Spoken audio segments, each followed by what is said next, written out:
Good morning my dear brothers and sisters. శాన్రోస్ ministries తరపున 365 రోజుల్లో బైబిలు అను ఈ ఛానల్కి మీ అందరికీ ఆహ్వానము. ఇది 44వ రోజు. ఈ దినము వాక్య భాగము, మరి కొత్త పుస్తకము మొదలు పెడుతున్నాము. మరి లేవియకాండం పూర్తి చేసాము. మళ్ళీ ఇది కొత్త పుస్తకము సంఖ్యాకాండము 1-2 అధ్యాయములు, మొదటి 2 అధ్యాయములు మనం ఇవాళ చదువుకుంటాం. మరి మన వాక్య భాగంలోకి వెళ్ళక ముందు సంఖ్యాకాండము గూర్చి కొన్ని వచనాలు నేర్చుకుందాం.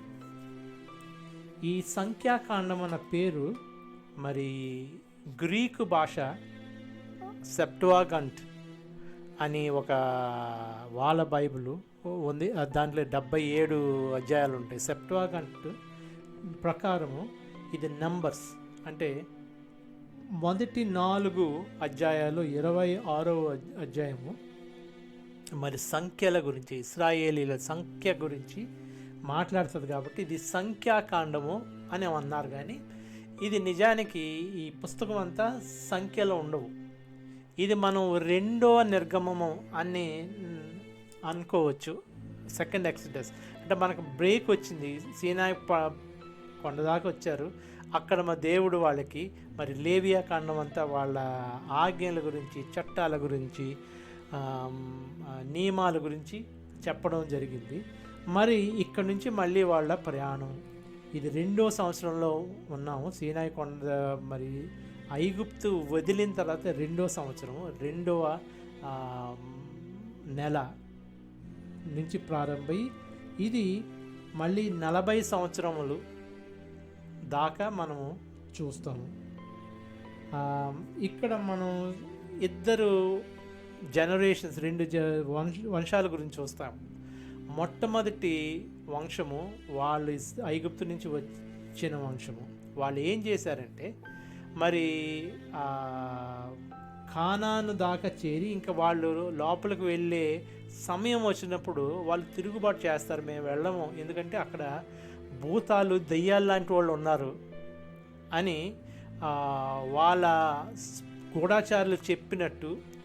అంటే ఈ గూఢాచారులు అంటే ఎత్తుగా ఉన్నవాళ్ళు, జైంట్స్ లాగా ఉన్నవాళ్ళు, రాక్షసుల్లాగా ఉన్నవాళ్ళు అక్కడ ఉన్నారు. అందుకోసం మేము వెళ్ళడానికి భయపడతాం అన్నప్పుడు దేవుడికి కోపం వస్తుంది. మీరు నా మాటని నా మీద విశ్వాసం లేకుండా మీరు తిరస్కరించారు కాబట్టి మీరు ఈ అరణ్యంలో 40 ఏళ్ళు అరణ్యంలో కొట్టుకు మెట్టాడతారు. మీరెవ్వరూ కానాను వెళ్ళరు. మీ తర్వాత జనరేషన్సే కానాను వెళ్తుంది అనడం జరుగుతుంది. దాని గురించి మనం ఇది చూస్తాము.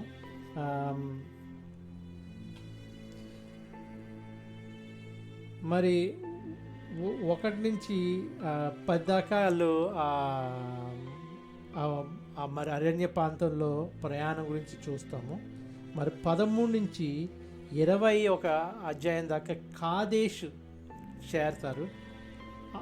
ఆ ప్రయాణము చూస్తాము. మరి 20 నుంచి 22 మోయాబు, ప్లేస్ ఆఫ్ మోయాబు వెళ్తారు. మరి ఆ సెకండ్ 2వ పార్ట్ ఏంటంటే 40 నుంచి మనము 40 ఏళ్ళు వాళ్ళ ప్రయాణం గురించి అది మనం చూస్తాం ఇందులో.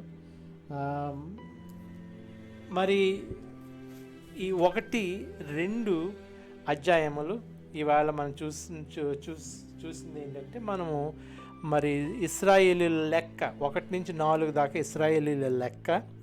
వాళ్ళు ఈ గుడారం చుట్టూ ఎక్కడ ఉండాలి, వాళ్ళకి ఒక ప్లేస్ ఇవ్వబడింది, ఒక స్థానం ఇవ్వబడింది. ఈ గుడారం చుట్టూరు మనకి ఈస్ట్, వెస్ట్, నార్త్, సౌత్ ఈ 4 దిక్కుల్లో వీళ్ళు ఆ గుడారం చుట్టూ ఉంటారు. వీళ్ళు వెళుతున్నప్పుడు కూడా అదే ప్రధానంగా ముందు ఈస్ట్ వాళ్ళు వెళ్తారు, ఆ తర్వాత నార్త్ వాళ్ళని ఫాలో అవుతారు, ఆ తర్వాత వెస్ట్ వాళ్ళు వెనకాల గుడారం వెనకాల వాళ్ళు ఫాలో అవుతారు, ఆ తర్వాత సౌత్ వాళ్ళు ఫాలో అవుతారు. అలాగా వాళ్ళు ఫాలో అవుతారు. అయిన తర్వాత ఈ గుడారం మొయ్యడం ఒక్క లేవీయులకే అధికారం ఉంది.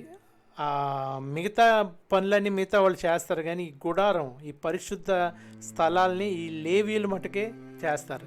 ఈ లేవీయులు ఈ ఈ టాబర్నాకల్ చుట్టూరు ఉంటారు. ఆ తర్వాత వీళ్ళు ఉంటారు. మన ఒక పిక్చర్ కూడా నేను పెట్టాను, ఆ పిక్చర్ ద్వారా మనకి తెలుస్తుంది. మరి మన వాక్య భావంలోకి వెళ్దాం. ఇది సంఖ్యాకాండము 1 జనాభా లెక్కలు. యెహోవా సీనాయి అరణ్యంలో ఉన్న సన్నిధి గుడారంలో అంటే టాబర్నాకల్ నుండి యెహోవాతో మాట్లాడారు. అది మొట్టమొదటి మాట. యెహోవాతో ఆయన మరియు మాట్లాడారు అన్నది వేదబ్బేర్ అన్న హీబ్రూ పదం మొట్టమొదటి వస్తుంది. దాని టైటిల్గా అయిన యెహోవా సీనాయి అరణ్యములో అన్న మాట 5వ పదం. అది బేమిద్దార్ అన్నది చాలామంది దీని హీబ్రూలో ఈ పుస్తకం యొక్క టైటిల్ అని, ఈ 5వది అరణ్యంలో విల్డర్నెస్, ఇన్ ద విల్డర్నెస్ అని ఇంగ్లీష్లో ఉంటుంది. దాని ఈ సంఖ్యాకాండము పేరు హీబ్రూ బైబిల్లో అయితే మటుకు దాని పేరు ఇది 4వ పుస్తకం కదండి, 4వ పుస్తకం పేరు బేమిద్దార్. మరి ఇంగ్లీష్లో అయితే నెంబర్స్, మనం అయితే సంఖ్యాకాండం అంటాం. యెహోవా సీనాయి అరణ్యంలో ఉన్న సన్నిధి గుడారంలో నుండి మోషేతో మాట్లాడారు. ఇది ఇశ్రాయేలు ప్రజలు ఐగుప్తు దేశం నుండి బయటకు వచ్చిన 2వ సంవత్సరం 2వ నెల 1వ తేదీన జరిగింది. యెహోవా మోషేతో ఇలా చెప్పారు: ఇశ్రాయేలు ప్రజల జనాభా లెక్కలు వారి వంశాల ప్రకారం, పూర్వీకుల కుటుంబాల ప్రకారం రాయించు. వారి పేర్లు రాయించు. ఇశ్రాయేలు రాజ్యం కోసం సైనికులుగా యుద్ధానికి వెళ్ళగలిగిన వారు 20 ఇంకా ఆ పై వయసున్న పురుషులందరినీ లెక్కపెట్టు. ఒక్కో దళంలో ఎంతమంది పురుషులు ఉన్నారో నువ్వు అహరోను కలిసి నమోదు చేయాలి. అంటే మొత్తం ఎంతమంది జనం ఉన్నారో, ఎంతమంది మరి యుద్ధం చేయగలిగే వయసు ఉన్నవాళ్ళు, వాళ్ళందరినీ లెక్కపెట్టు. అంటే 20 ఇంకా పై, అంటే 20 పై వయసు ఉన్న వాళ్ళని లెక్కపెట్టు. ప్రతి గోత్రంలో గోత్రం వారీగా నువ్వు లెక్కపెట్టి ఏ గోత్రంలో ఎంతమంది ఉన్నారో లెక్కపెట్టి ఆ లెక్క చెయ్యని. ఇది మరి ఆత్మీయంగా ఎంత ఉపయోగమో, మరి ఈ హిస్టారికల్గా కూడా ఇది అంత ప్రాముఖ్యం. ఈ బైబిలు మరి 5 పుస్తకాలు కూడా ఒక హిస్టారికల్గా కూడా రాసిన, ఇది అన్నీ మొత్తం ఏది లేకుండా ప్రతిదీ డీటెయిల్గా రాసింది. వాళ్ళు ఎంతమంది ఉన్నారు, ఏ గోత్రంలో ఎంతమంది ఉన్నారు, వాళ్ళు పద్ధతులు, ఈ వాళ్ళు గుడారం చుట్టూ ఎక్కడ ఉండాలి, ఈ వాళ్ళు చేయవలసిన కార్యాలు, వాళ్ళ పెద్దలెవరు, ఇవన్నీ ఎంత డీటెయిల్గా రాసింది. ఎందుకంటే ఇది నిజంగా జరిగిన, ఇది ఒకళ్ళు కల్పించి రాయగలిగిన లేదు ఇది. ఎందుకంటే అది జరిగితేనే అంత డీటెయిల్గా రాయగలము. మీతో కలిసి 4 చదువుతున్నాను. మీతో కలిసి సేవ చేయడానికి ఒక్కొక్క గోత్రం నుండి ఒక వ్యక్తి గోత్ర నాయకుడిగా ఉండాలి. ఒక్కొక్క గోత్రం 12 గోత్రాల్లో ఒక్కొక్కడు గోత్ర నాయకుడు. అతడు తన తెగలో ప్రముఖుడై ఉండాలి. మీతో కలిసి పోరాటాల్లో పాల్గొనే నాయకులు వీరు: రూబేను గోత్రం నుండి షెదేయేరు కొడుకు ఎలీసూరు. అంటే మనకి ప్రతిసారి ఈయన కొడుకు ఈయన, ఈయన కొడుకు ఈయన, ఈయన కొడుకు ఈయన, ఈయన కొడుకు ఈయన అని అంటాం కదా, ప్రతిసారి మన బైబిల్లో చూస్తుంటాం. అది బెన్ అన్న మాట ఉంటుంది. మరి ఈ షెదేయేరు కొడుకు ఎలీసూరు బెన్ షెదేయేరు అని అన్నమాట దాని పేరు. అంటే మనకి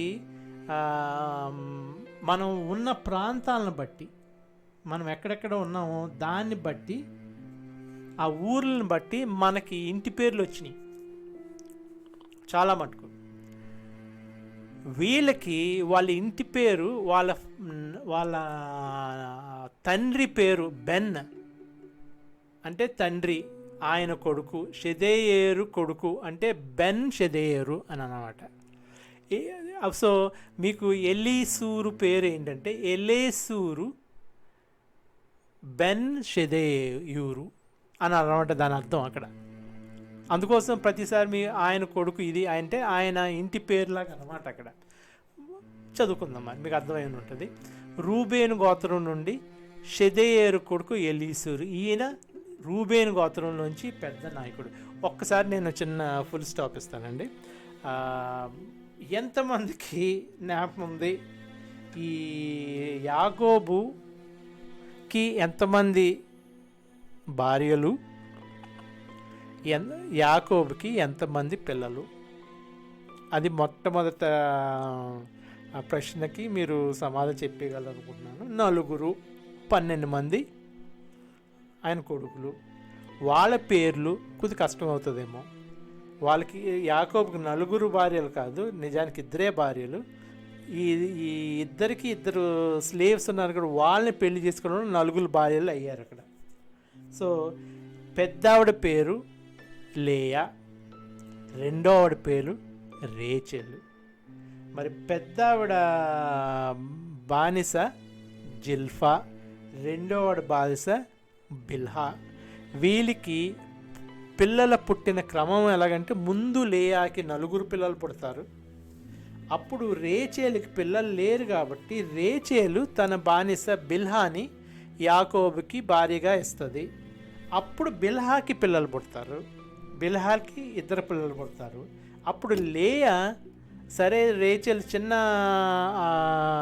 ఆవిడ మరి తన భర్తకి భార్యలాగా ఇచ్చింది, మరి నా బానిసని కూడా భార్యగా ఇస్తానని జిల్పాని మళ్ళీ యాకోబుకి భార్యగా ఇస్తుంది.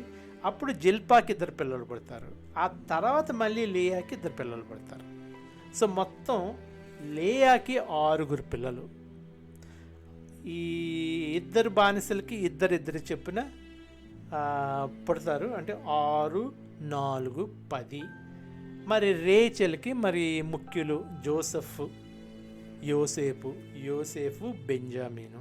కాకపోతే యోసేపు ఏం చేశాడంటే తన కొడుకుల్ని 2 ప్రతిష్ఠించాడు. సో వాళ్ళిద్దరు కొడుకులు ఎఫ్రాయిం, మనెసే. సో వాళ్ళ పేర్లు కనిపిస్తాయి, ఇంకా వాళ్ళకే శ్వాసం వస్తుంది. సో యోసేపుకి 1 శ్వాసం బదులు 2 శ్వాసాలు వస్తాయి ఆ 2 కొడుకులు. మరి రూబేను 1 కొడుక్కే వస్తుంది, మరి సిమియోను 1 కొడుక్కే వస్తుంది. మరి యోసేపుకి మరి 2 కొడుకులు ఎఫ్రాయిం, మనెసే, వాళ్ళిద్దరు కొడుకులకి కూడా వస్తుంది. సో దానితోటి మనకి 13 అయ్యారు, 13 గోత్రాలు అయ్యారు. కాకపోతే లేవియా గోత్రాన్ని దేవుడు తన సొంతం చేసుకొని మీరు నా వాళ్ళు, మీరు మనుషులు కాదు అంటే వాళ్ళ లెక్క ఉండదు, ఇంకా వాళ్ళు దేవునికి అంకితం అయిపోయారు. కాబట్టి ఆ 1 మానేసిపోతే మనకి 12 గోత్రాలు అక్కడ లెక్క సరిపోయింది. ఇప్పుడు వీళ్ళ పేర్లు ఏంటంటే రూబేను, సిమ్యోను, లేవి, యూదా.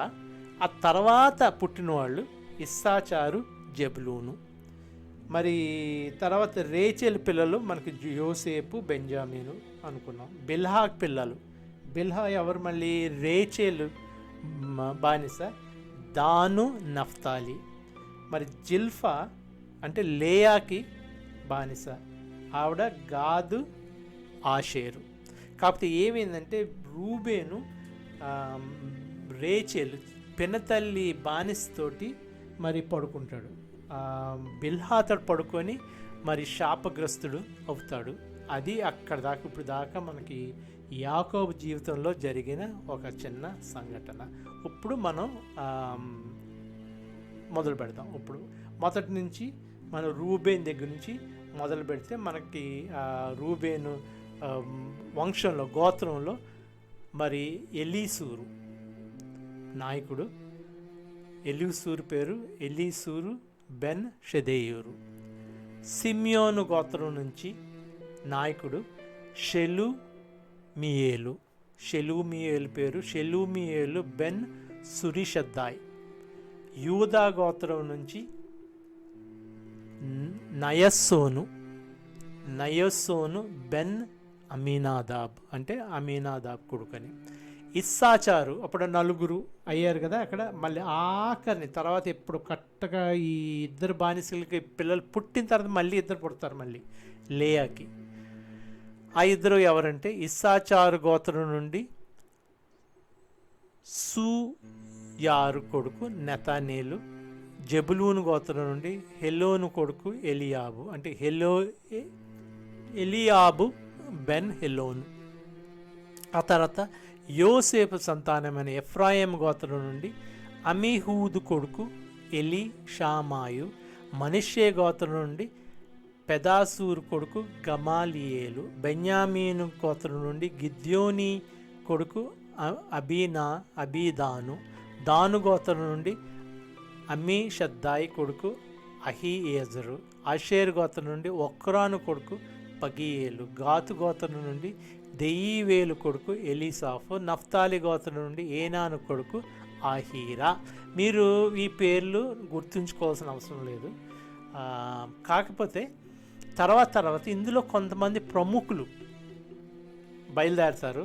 ఆ ప్రముఖుల పేర్లు మళ్ళీ నేను వెనక్కి వచ్చి రెఫరెన్స్ ఇచ్చి వీళ్ళు ఆ రోజు మనం చదువుకున్నాం కదా వాళ్ళ పేర్లు వాళ్ళ కొడుకుల పేర్లు అని నేను చెప్తాను.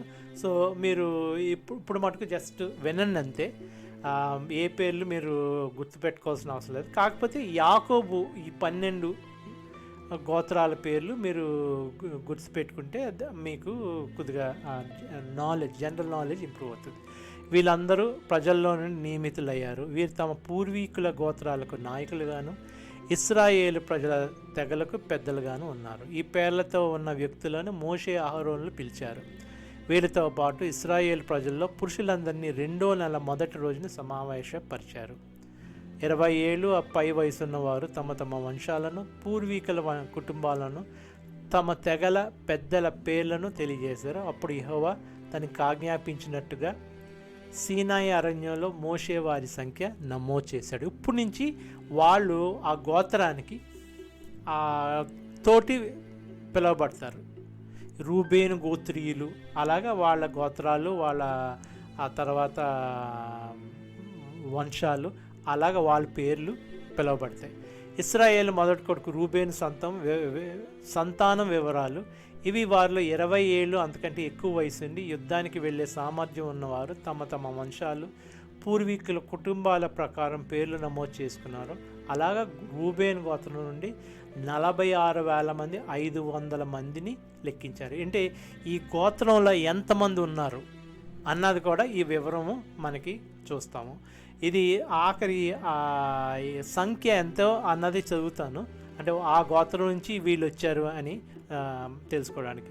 రూబేన్ గోత్రం నుంచి 46,500 మంది, సిమ్యోను గోత్రం నుంచి 22, సిమ్యోను గోత్రం నుండి 59,300 మంది, గాదు గోత్రం నుంచి 45,650 మంది, యూదా గోత్రం నుంచి 74,600 మంది, ఇస్సాచారు గోత్రం నుంచి 54,400 మందిని లెక్కించారు. జబులూన్ గోత్రం నుంచి 57,400 మందిని లెక్కించారు. ఇక్కడ మీకు చిన్న తేడా కనిపించిందా? మీకు కనిపించిందా లేదా? మరి మీకు రూబేను, సిమియోను, తర్వాత మీకు లేవి మిస్ అయ్యాడు. అక్కడ లేవి, మరి ఆ లేవి సంఖ్య లెక్క పెట్టద్దు అంటాడు దేవుడు. ఎందుకంటే లేవి నా ప్రజలు కాబట్టి వాళ్ళు లెక్క పెట్టదు. సో లేవి బదులు మనకు గాదు కనిపిస్తున్నాడు ఇక్కడ. లెక్క ప్రకారం మనకు చూసుకొస్తుంది రూబేను, సిమ్యోను, లేవి, తర్వాత యూదా. కాకపోతే మనకి ఇక్కడ చూస్తున్నామంటే రూబేను, సిమ్యోను, గాదు కనిపించాడు, తర్వాత యూదా కనిపించాడు, తర్వాత ఇస్సాచారు, జబులూను. వీళ్ళు 6 పిల్లలు గాదు తప్పించి. యోసేపు కొడుకుల్లో ఒకడైన ఎఫ్రాయిం సంతానం వివరాలు ఇవి. వారిలో 20 ఏళ్ళు అంతకంటే ఎక్కువ వయసుండి యుద్ధానికి వెళ్ళే సామర్థ్యం ఉన్నవారు తమ తమ వంశాలు, పూర్వీకుల కుటుంబాల పేర్లు నమోదు చేసుకున్నారు. అలాగే ఎఫ్రాయిం గోత్రం నుండి 40,500 మంది, అలాగే మనష్షే గోత్రం నుంచి 32,200 మంది, బెన్యామీను గోత్రం నుంచి 35,400 మంది, అలాగే దాను గోత్రం నుంచి 62,700 మంది, ఆషేర్ గోత్రం నుంచి 41,500 మంది, నఫ్తాలి గోత్రం నుంచి 53,400 మంది. మరి ఈ ఇశ్రాయేలీలోని 12 గోత్రాలకు నాయకత్వం వహించిన వారితో పాటు వీరందరినీ మోషే అహరోను లెక్కించారు. ఆ విధంగా ఇశ్రాయేలు ప్రజల్లో 20 ఏళ్ళు అంతకంటే ఎక్కువ వయసు నుండి యుద్ధాలకు వెళ్ళగలిగే వారందరినీ వారి వారి పూర్వీకుల కుటుంబాల ప్రకారం లెక్కించారు. వారింతా కలిసి 6,03,550 మందిని మోషే ఒక్కడు మరి కంట్రోల్ చేయాలంటే మీరు ఆలోచించండి. అక్కడ చిన్న సంగతి ఏం కాదు. ఈ అరణ్యంలో వాళ్ళందరికీ తిండ్లు పెట్టుకుంటూ ఆహారం నీళ్లు ఇవన్నీ ఇచ్చుకుంటూ మోషే ఎంత కష్టపడ్డాడో మనం చూసాం అంతకుముందు. మరి వెళ్దాం 47వ వచనం. కానీ లేవి వారసులను వారు లెక్కించలేదు, ఎందుకంటే యెహోవా మోషేకు ఇంతకుముందే ఆజ్ఞాపించారు, లేవి గోత్రికులను ఇశ్రాయేలు జనసంఖ్యలో చేర్చకూడదు, వారిని నమోదు చేయవద్దు, వాళ్లకు నిబంధన శాసనాల గుడారం బాధ్యతలు అప్పగించు. శాసనాల గుడారంలోని అలంకరణలు వస్తువులన్నిటినీ వారు చూసుకోవాలి. లేవీయులే గుడారాన్ని మోసుకుంటూ వెళ్ళాలి. దానిలో ఉన్న వస్తువులను వారే మొయ్యాలి. దాని చుట్టూ వారు తమ గుడారాలు వేసుకోవాలి. గుడారానికి మరో స్థలానికి తరలించాల్సి వస్తే లేవీయులే దాన్ని ఊడదీయాలి. తిరిగి గుడారాన్ని నిలపాలన్నా లేవీయులే దాన్ని నిలపాలి. ఎవరన్నా పరాయి వ్యక్తి గుడారాన్ని సమీపిస్తే వాడికి మరణ శిక్ష విధించాలి. ఇశ్రాయేల్ ప్రజలు వారి వారి సైనిక దళానికి చెందిన జెండా ఎక్కడ నాటారో అక్కడే తమ గుడారాలు వేసుకోవాలి. ఇప్పుడు ఈ గుడారం చుట్టూరు ఒక్కొక్క జెండా పాతి, ఆ జెండా మరి 4 దిక్కులు ఉన్నాయి కదా మనకి. 4 దిక్కుల్లో మరి 12 గోత్రాలు ఉన్నాయి కదా. అంటే ఒక్కొక్క దిక్కుకి 3 గోత్రాలు చొప్పున మరి వాళ్ళు ఉండాలన్నమాట. మనకి తూర్పు, పడమర, ఉత్తర, దక్షిణ ఈ 4 దిక్కులు ఉన్నాయి కాబట్టి ఈ 4కి 3 గోత్రాలు. అలాగే ఈ మోషే అహరోనుకి 3 పిల్లలు. సో అక్కడ మనం చూసినట్లయితే మోషే అహరోను ఒక వైపు ఉంటే ఈ 3 పిల్లలు 3 వైపులు ఉండాలన్నమాట, ఉంటారు. అది మనం చూస్తాం. నా కోపం ప్రజలపైకి రాకుండా ఉండాలంటే లేవీయుల నిబంధన శాసనాల గుడారం చుట్టూ తమ నివాసాలు ఏర్పాటు చేసుకోవాలి. నిబంధన శాసనాల గుడారాన్ని వారే జాగ్రత్తగా చూసుకోవాలి. ఇశ్రాయేలు ప్రజలు ఈ ప్రజల ప్రకారం అన్నీ చేశారు. యెహోవా మోషేకు ఆజ్ఞాపించిన వాటన్నిటిని ఇశ్రాయేలు ప్రజలు నెరవేర్చారు. అది మనం చూస్తాం. ఇక్కడ చిన్న మాట చెప్పడం మర్చిపోయింది. వీళ్ళు ఈ లేవీలే ఈ గుడారం పనులు చేయాలి. ఇది చూసి మనకు కొద్ది లోపలికి వెళ్తే కొంతమంది తిరుగుబాటుదారులు వాళ్ళే ఎందుకు చేయాలి, మేము కూడా చేయగలము అంటే మోషే అన్నాడు, రండి అయితే రండి, గుడారంలోకి రండి, మీ పళ్ళలు పెట్టుకొని నించోండి చూద్దాం. వాళ్ళు నించున్న వెంటనే అగ్ని వచ్చేసి మసైపోతారట. వాళ్ళు ఎముకలు కూడా మిగలకుండా మసైపోతారట. అది కూడా మనం తర్వాత చూస్తాం. అలాగా మనం సంఖ్యాకాండం 1వ అధ్యాయము చదివాము. ఇది లెక్కల గురించి, ఎంతమంది ఆ గోత్రాల్లో ఎంతమంది ఉన్నారు అన్న దాన్ని బట్టి మనం చూసాం. ఆ గోత్రాల నాయకుడు ఎవరో చూసాము, వాళ్ళు ఎంతమందో చూసాము. ఎన్ని గోత్రాలు? 12. 13వ గోత్రం దేవుడికి అప్పగించబడింది, లేవియా. మరి 12 ఎలాగొచ్చిందంటే యోసేపు బదులు మనష్షే, ఎఫ్రాయిము. మీకు అక్కడ దాకా అర్థమైందని అనుకుంటున్నాను. సంఖ్యాకాండం 2. ప్రయాణాల కోసం గోత్రాలు మకాం చేసే ఏర్పాటు, వాళ్ళు ఎక్కడెక్కడ ఉండాలి అన్నది మనం చూద్దాం. యెహోవా మరోసారి మోషే అహరోనులతో మాట్లాడారు. ఆయన ఇలాగన్నారు, ఇశ్రాయేలు ప్రజల్లో ప్రతి ఒక్కరూ సైన్యంలో తమ దళానికి చెందిన పతాకం చుట్టూ, తమ గోత్రాన్ని సూచించే చిన్న జెండా చుట్టూ తమ గుడారాలు వేసుకోవాలి. సన్నిధి గుడారానికి అభిముఖంగా వారి గుడారాలు ఉండాలి. ఇప్పుడు మీకు దిక్కులు ఏంటో ఒకసారి చెప్తాను. యూదా శిబిరానికి చెందిన వారు తమ సైనిక దళంతో యూదా పతాకం చుట్టూ తమ గుడారాలు వేసుకోవాలి. ఇవి సన్నిధి గుడారానికి తూర్పు దిక్కున సూర్యుడు ఉదయించే వైపున ఉండాలి. అంటే ఇప్పుడు ఏమైందంటే, ఇది మనకి ఈ లేజర్ ఇది కనిపిస్తుంది చూడండి. ఇక్కడ మీకు ఇది గుడారం కదా. ఈ గుడారము ఈ ఎంట్రన్స్ ఇది. అంటే ఈ ఎంట్రన్స్ ఈ తూర్పు దిక్కున ఉంది. అంటే సూర్యుడు ఉదయించే వైపు ఉండాలి. అంటే ఎవరైనా ఇక్కడి నుంచొని తూర్పు వైపు చూస్తున్నట్టయితే వాళ్ళకి ఎడమ వైపున మీకు నార్త్ ఉంటుంది, కుడి వైపున సౌత్ ఉంటుంది, మీరు చూస్తున్న వైపు ఈస్ట్ ఉంటుంది, మీ వెనకాల వెస్ట్ ఉంటుంది. అది మీరు ఎప్పుడు గుర్తుంచుకోవాల్సింది. అంటే మీరు సూర్యుడిని ఫేస్ చేస్తున్నప్పుడు ఎప్పుడు కుడివైపు సౌత్, మీ ఎడం వైపు నార్త్ ఉంటుంది, మీ వెనకాల భాగం వెస్ట్ ఉంటుంది, మీరు చూస్తున్న భాగం ఈస్ట్ ఉంటుంది. సో ఇది దాని క్యాంపస్, ఇది టాబర్నాకల్. దీని చుట్టూరు మీ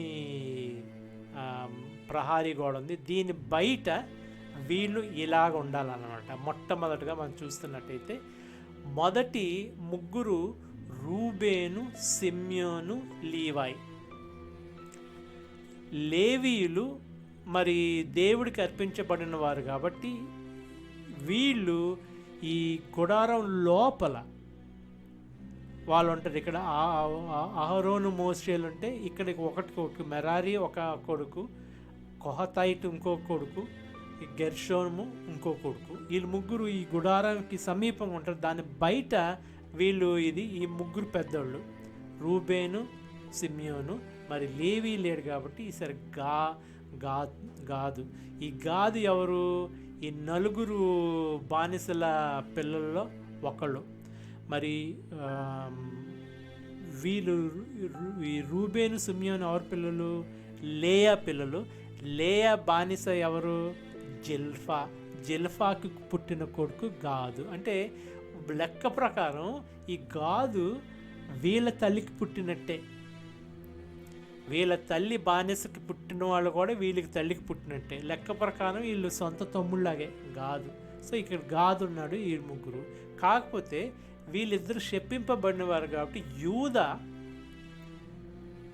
మరి పెద్ద కొడుకు కింద యూదాకి మొత్తం అంతా అధికారం అంతా యూదాకి వచ్చింది. ఈ యూదా కొడుకే మరి దావీదు వంశం నుంచి మనకి ఇంకా అక్కడి నుంచి యూదీలు, అక్కడి నుంచి మన యేసు ప్రభు దాకా ఈ యూదా గోత్రం నుంచే వచ్చారు. సో మనకి ఈ యూదాతోటి మరి ఇక్కడ ఈ ముగ్గురు అన్నలు ఉంటే ఈ ఆఖరి ముగ్గురు ఎవరవుతారు అప్పుడు? రూబేను, సిమ్యోను, లీవాయ్ తర్వాత ముగ్గురు ఆఖరి పిల్లలు ఎవరు? యూదా, ఇస్సాచారు, జెబులూను. వీళ్ళు ముగ్గురు ఇక్కడ ఉన్నారన్నమాట. ఇది ఈస్ట్ సైడ్ని, అంటే తూర్పు దిక్కున. యూదా శిబిరానికి చెందిన వారు తమ సైనిక దళంతో యూదా పతాకం చుట్టూ తమ గుడారాలు వేసుకోవాలి. ఇవి సన్నిధి గుడారానికి తూర్పు దిక్కున సూర్యుడు ఉదయించే వైపు ఉండాలి. యూదా సైనిక దళానికి అమీనాదాబ్ కొడుకు నయస్సోను నాయకత్వం వహించాలి. యూదా దళంలో నమోదైన వారు 74,600 మంది పురుషులు. యూదా గోత్రం సమీపంలో ఇస్సాచారు వారు తమ శిబిరం ఏర్పాటు చేసుకోవాలి. సూయేరు కొడుకు నెతనేలు ఇస్సాచారు గోత్రం వారి నాయకుడు. నెతనేలుతో ఉన్న సైన్యంలో 54,400 మంది పురుషులు నమోదయ్యారు. అంటే మనకి ఇక్కడ యూదా ఉన్నాడు, యూదా తర్వాత ఇస్సాచారు. యూదా గోత్రంలో 74,000 మంది 600, ఇస్సాచారు గోత్రంలో 54,000 మంది 400. మరి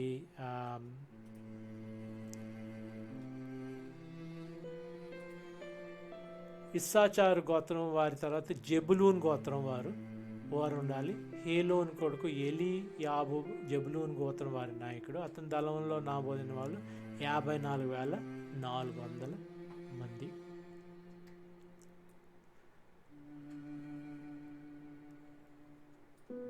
మంది పురుషులు. యూదా వారితో కలిసి శిబిరం ఏర్పాటు చేసుకున్నవారు మొత్తం కలిస్తే 1,86,000 మంది, 4 మంది పురుషులు ఉన్నారు. వీరు మొదట శిబిరం నుండి కదిలి వెళ్ళాలి. వీళ్ళు ఈస్ట్ సైడ్ మకాన్ ఉంటుంది. వీళ్ళు వెళ్ళేటప్పుడు కూడా ఇది మళ్ళీ ఈ గుడారం మూవ్ అవుతూ ఉంటుందండి, అక్కడే ఉండరు. ఈ గుడారం పట్టుకొని వెళ్ళిపోతుంటారు వాళ్ళు అక్కడ దాకా వెళ్ళేంతవరకు. ఈ మందసం పెట్ట మొత్తం అంతా తీసుకొని, అంటే ముందు వీళ్ళు కదులుతారు అన్నమాట. వీళ్ళు కదిలిన తర్వాత వీళ్ళు కదులుతారు నార్త్ వాళ్ళు. చూద్దాం అక్కడ. దక్షిణ దిక్కున రూబేన్ దళం వారు తమ పతాకం చుట్టూ గుడారాలు వేసుకోవాలి. దక్షిణ దిక్కున రూబేను, ఇక్కడ దక్షిణ దిక్కున అంటే సౌత్, దక్షిణ దిక్కున రూబేను దళం తమ పతాకం చుట్టూ గుడారాలు వేసుకోవాలి. పెదేయేరు కొడుకు ఎలీసూరు రూబేను సైనిక దళాలకు నాయకుడు. అతని సైన్యంలో నమోదైన వారు 46,000 మంది, 600 మంది. రూబేను గోత్రం వారి పక్కనే సిమ్యోను గోత్రం వారు తమ గుడారాలు వేసుకోవాలి. సూరి షద్దాయి కొడుకు షెలుమియేలు సిమ్యోను గోత్రం వాళ్ళకు నాయకుడు. అతని దళంలో నాబోయిన వారు 59,300 మంది పురుషులు. ఆ తర్వాత గాదు గోత్రం ఉండాలి. రఘుయేలు కుమారుడు ఎలీయాసాపు గాదు గోత్రానికి నాయకత్వం వహించాలి. అతని సైన్యంలో నామోదైన వారు 45,000 మంది, 650 మంది పురుషులు.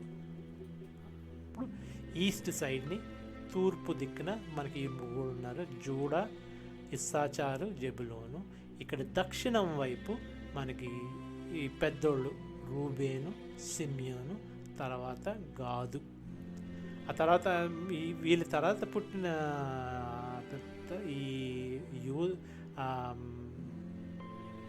ఈ యూదా తర్వాత పుట్టినవాడు గాదు అనుకుంటున్నాను నేను.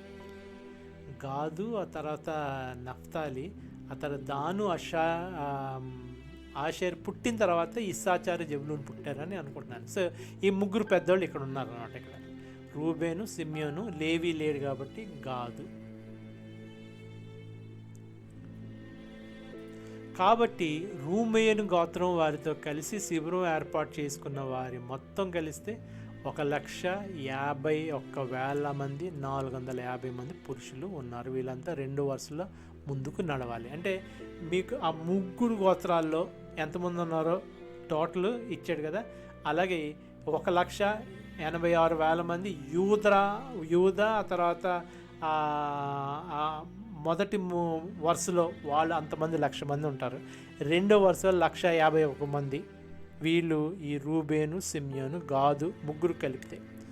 సన్నిధి గుడారం శిబిరం నుండి మిగిలిన గోత్రాలన్నిటి మధ్యలో లేవీయులతో కలిసి ముందుకు వెళ్ళాలి.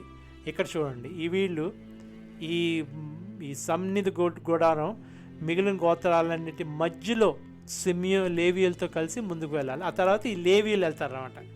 అర్థమైందా? వారు ఇక్కడ ముందు వీళ్ళు వెళ్తారు ఈస్ట్, తర్వాత ఈ సౌత్ వాళ్ళు వెళ్తారు. ఆ తర్వాత వీళ్ళు లేవీలు వెళ్తారు. ఇక్కడ లేవీలు బయలుదేరి వెళ్తారు. ఆ తర్వాత 4వ వరుసలో, ఇది మొదటి వరుస, ఇది 2వ వరుస, ఇది 3వ వరుస, 4వ వరుసలో వీళ్ళు వెళ్తారు. కాదండి, చిన్న పొరపాటు. మొదటి వరుసలో వీళ్ళు వెళ్తారు, 2వ వరుసలో వీళ్ళు వెళ్తారు, 3వ వరుసలో వీళ్ళు వెళ్తారు, 4వ వరుసలో వీళ్ళు వెళ్తారు. ఎవరు? ఈ ఎఫ్రాయిము, మనస్సే, బెంజామిన్ వాళ్ళు వెళ్తారు. ఆఖరిగా వీళ్ళు వెళ్తారు, డాను, ఆషేరు, నఫ్తాలి. అది వరుస. చూద్దాం ఇప్పుడు. సన్నిధి గుడారం శిబిరం నుండి మిగిలిన గోత్రాలన్నీ మధ్యలో లేవీయులతో కలిసి ముందుకు కదలాలి. వారు శిబిరంలోకి ఏ క్రమంగా వచ్చారో అదే క్రమంలో శిబిరం నుండి బయటకు వెళ్ళాలి. ప్రతి ఒక్కరు తన స్థానంలో ఉండాలి, తన పతాకం దగ్గరే ఉండాలి. అంటే మనకి ఈ 2 వరుసలో వెళ్ళిన తర్వాత ఈ మందిర గుడారంని మోసుకుంటూ, మందిరం గుడారం అంటే ముఖ్యంగా మందసం పెట్టి మోసుకుంటే మధ్యలో వీళ్ళు వెళ్తారు అన్నమాట. ఆ తర్వాత ఈ 2 గోత్రాలు, ఆ వెనకాల వీళ్ళు, అలా ఆఖరిన వీళ్ళు, అంటే మధ్యలో వీళ్ళు ఈ మందసం పెట్టే పట్టుకొని వెళ్తారు. ఎఫ్రాయిం గోత్రం సన్నిధి గుడారానికి పడమట వైపున, పడమట అంటే వెస్ట్, అమీహూదు కొడుకు ఎలీషామా ఎఫ్రాయిము సైనికులు నాయకత్వం వహించాలి. ఎఫ్రాయిము సైన్యం నామోదైన వారు 40,000 500 మంది. మనష్షే గోత్రం వారు ఎఫ్రాయిం గోత్రం వారి పక్కనే ఉండాలి. పెదాసూరు కొడుకు గమాలియేలు మనష్షే సైన్యానికి నాయకుడిగా ఉండాలి. అతని సైన్యంగా నమోదైన వారు 32,200 మంది పురుషులు. మనష్షే గోత్రం వాళ్ళకు దగ్గరలోనే బెన్యామీన్ గోత్రం వారు ఉండాలి. గిద్యోని కొడుకు అబీదాను బెన్యామీను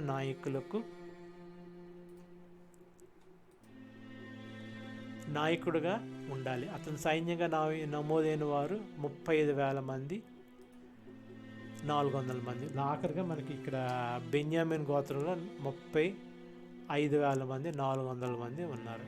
కాబట్టి ఎఫ్రాయిం గోత్రం వారితో కలిసి శిబిరం ఏర్పాటు చేసుకున్న వారి మొత్తం లెక్కిస్తే 1,00,000 మంది, 1,08,000 మంది, సుమారు 1,50,000, 1,10,000 అలా ఉన్నారన్నమాట. 1,00,000 ముందు, వెనకాల ఇంకో 1,00,000, ఆ మధ్యలో ఈ మందసం పెట్ట, ఆ తర్వాత ఇంకో 1,00,000 మంది, ఆ తర్వాత ఇంకో 1,50,000 మంది.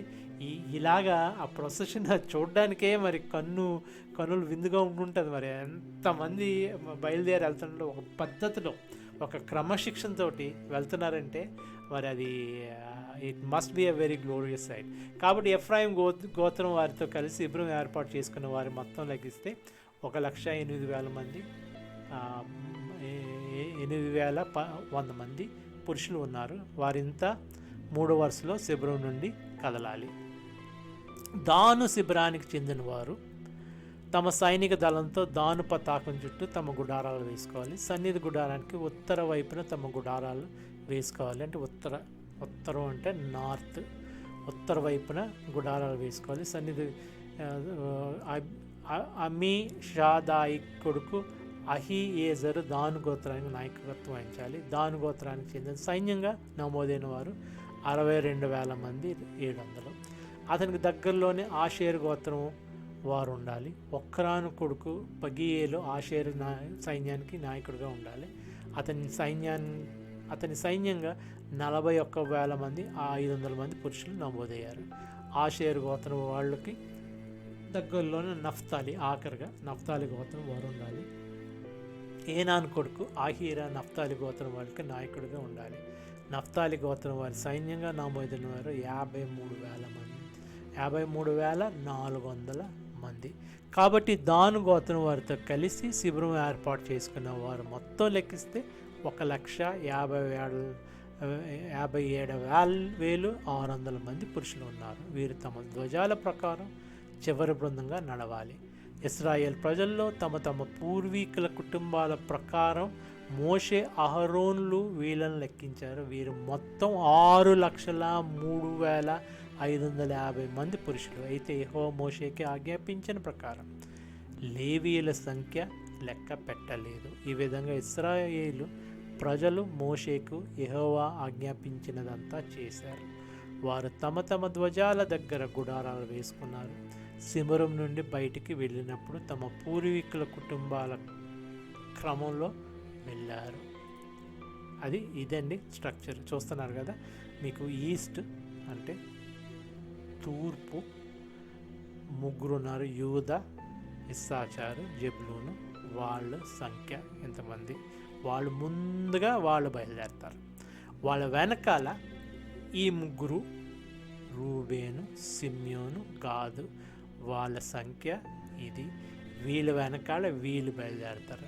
వీళ్ళ వెనకాల ఈ గుడారం బయలుదేరుతుంది. ఈ లేవీయులు గుడారాన్ని పట్టుకొని మరి మందసం పట్టుకొని అహరోను మోషేలు మధ్యలో, అంటే ప్రొటెక్షన్ అనమాట. ముందు ఏమైనా వస్తే యోధా పోరాడతాడు అనమాట. లైన్ ఆఫ్ జూడా అంటారు మరి యోధా అని. మరి ఆ మధ్యలో వీళ్ళు వెళ్తారు. ఆ తర్వాత ఈ యోసేపు వంశస్థులు ఎఫ్రాయిము, మనష్షే, ఆ తర్వాత బెన్యామీను. మరి యోసేపు కొడుకు బెన్యామీను కదా ఆఖరోడు. ఈ 3 ఈ 3వ వరుసలో వెళ్తారు. 1, 2, 3, 4వ వరుసలో వెళ్తారు. ఆ తర్వాత ఆఖరిగా వీళ్ళు ఈ దాను నాయకత్వంలో వీళ్ళు క్యాంప్ ఆఫ్ డాన్ అన్నారు చూడండి, దాను నాయకత్వం వీళ్ళు వెళ్తారు. వీళ్ళు మరి దక్షిణంలో ఉత్తరంలో ఉన్నారు వీళ్ళు, ఉత్తరం నార్త్లో ఉన్నారు వీళ్ళు. ఆఖరినే వీళ్ళు బయలుదేరుతారు అన్నమాట. ఇది ఇవాళ వాక్య భాగము. మరి దేవుడి దయ వల్ల మళ్ళీ దేవుడు మనకు సాయం చేయడం వల్ల ఇంకో 4వ పుస్తకం కూడా మనం చదువుకునే వీలు కలిగించింది. ఈ పుస్తకము మరి అంత సంఖ్య ఉండదు, 1, 2, 3, 4 సంఖ్య. అక్కడి నుంచి మనము వీళ్ళ ప్రయాణాలు వెలగుంటాయి, వీళ్ళు పడుతున్న బాధలు, మోషే వీళ్ళతో పడిన బాధలు, వీళ్ళ తిరుగుబాటు, వీళ్ళు ఏ మార్గంలో వెళ్ళారో ఇదంతా మనం మరి నేర్చుకుంటాం ఇకపై ఈ 4వ పుస్తకంలో. మరి దేవుని చిత్తమైతే మళ్ళీ రేపు కలుసుకుందాం. మరి అప్పటిదాకా మరి జాగ్రత్తగా ఉండండి. మరి మీ పనులకు వెళ్తున్నప్పుడు మాస్కులు వేసుకోండి, జాగ్రత్తలు తీసుకోండి. 6 అడుగులు డిస్టెన్స్ మనిషికి ఉండాలంటే అది మెయింటైన్ చేయండి. మరి దేవుణ్ణి ప్రార్థించుకోండి. మరి ఈ కరోనా తగ్గుముఖం పడుతుందని అందరి అపోహ. మరి ప్రార్థన చేద్దాం, ఇంకా మళ్ళీ కొత్త వేగులు రాకుండా, కొత్త స్ట్రెయిన్ రాకుండా దేవుడు మనల్ని కాపాడుతాడని. మరి మన ఫైనాన్షియల్గాను, మరి హెల్త్ ప్రకారంగాను, మరి అన్ని విధాలుగాను, మానసికంగా కూడాను, మన మెంటల్గా కూడాను మనం ఎంతో దీన దశలో క్షీణించిపోతున్నాం. దేవుడు మనకు సాయం చేసి త్వరలోనే ఈ కరోనా ఎత్తివేస్తాడని అనుకుంటున్నాను. మరి ఇక సెలవు, రేపు కలుద్దాం.